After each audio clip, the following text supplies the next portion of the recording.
नमस्कार, आप देख रहे हैं एनएमएफ न्यूज। आपके साथ मैं हूं नम्रता चौधरी। ईरान पर अमेरिका ने हमला तो कर दिया, उसके परमाणु ठिकानों को तबाह करने का दावा भी कर दिया, लेकिन क्या वाकई अब ईरान बैकफुट पर आएगा? शायद नहीं। अमेरिका को ऐसी उम्मीद है। अमेरिका के जो राष्ट्रपति हैं डोनाल्ड ट्रंप, वो इस बात का आह्वान कर रहे हैं कि ईरान को अब बैकफुट पर आ जाना चाहिए, सरेंडर कर देना चाहिए, इस जंग को छोड़ देना चाहिए और परमाणु बम बनाने की जिद को भी त्याग देना चाहिए। लेकिन क्या ये इतना आसान होने वाला है?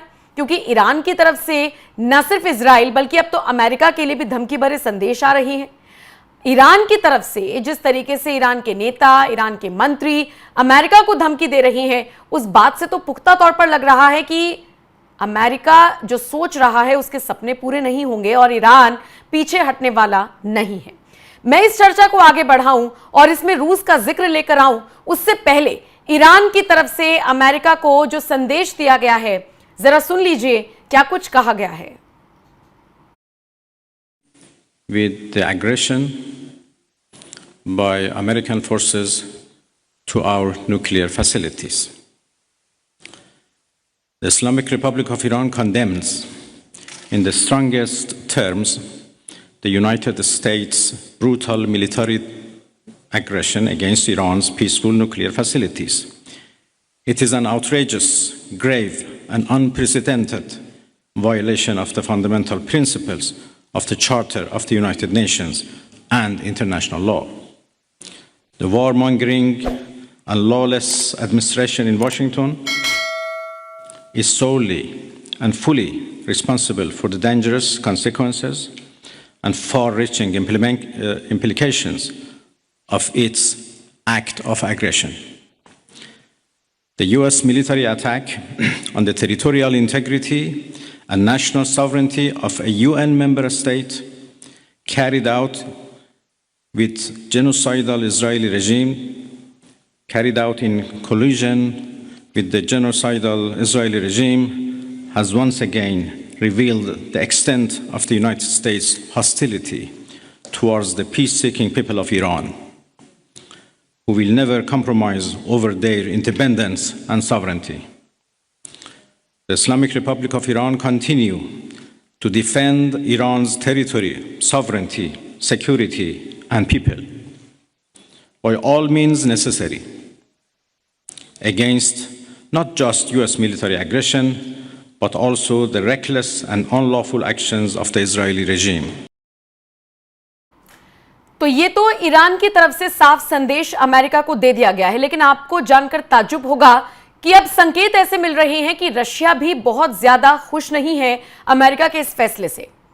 जी हां, कल तक जो ट्रंप पुतिन को अपना दोस्त बता रहे थे और कह रहे थे कि वो यूक्रेन के साथ वॉर खत्म कर दे, और पुतिन वॉर खत्म नहीं कर रहे थे।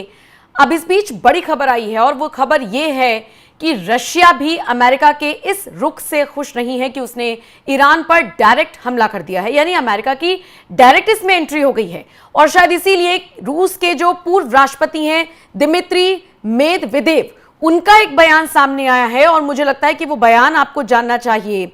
रूस की सुरक्षा परिषद के उपाध्यक्ष भी हैं दिमित्री मेदवेदेव, जिन्होंने क्या कुछ कहा है मैं आपको बताती हूं।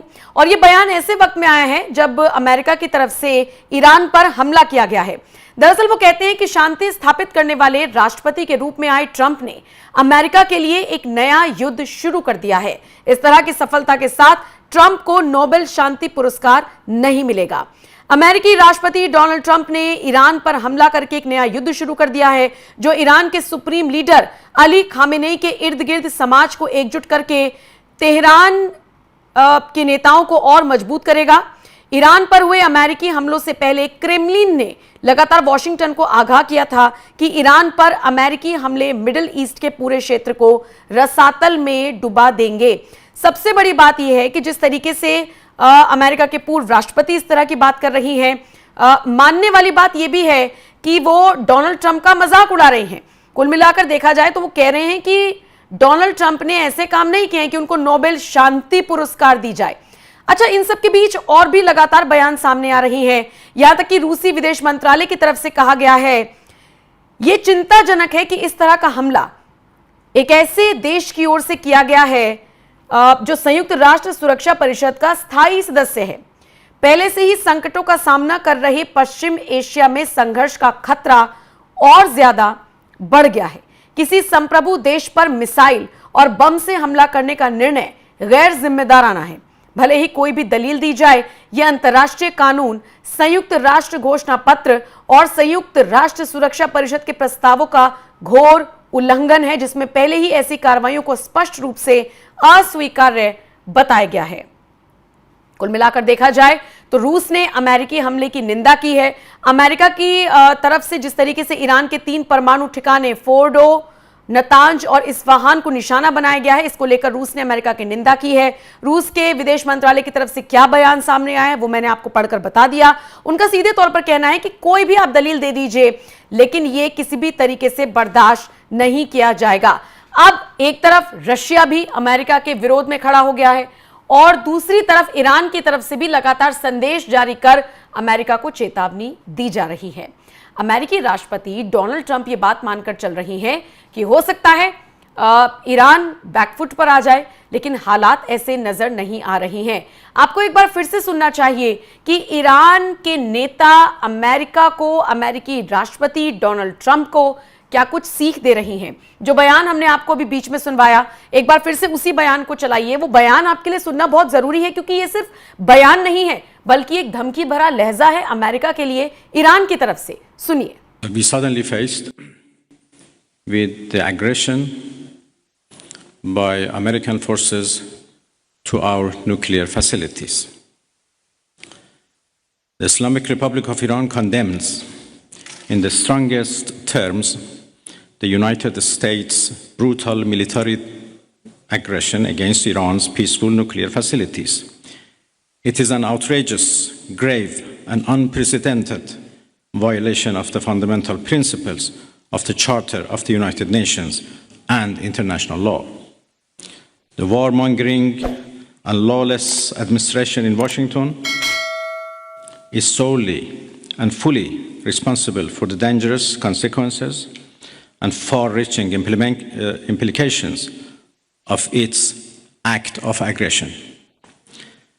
The US military attack on the territorial integrity and national sovereignty of a UN member state carried out with genocidal Israeli regime, carried out in collusion with the genocidal Israeli regime, has once again revealed the extent of the United States' hostility towards the peace-seeking people of Iran, who will never compromise over their independence and sovereignty. The Islamic Republic of Iran continue to defend Iran's territory, sovereignty, security, and people by all means necessary against not just US military aggression, but also the reckless and unlawful actions of the Israeli regime.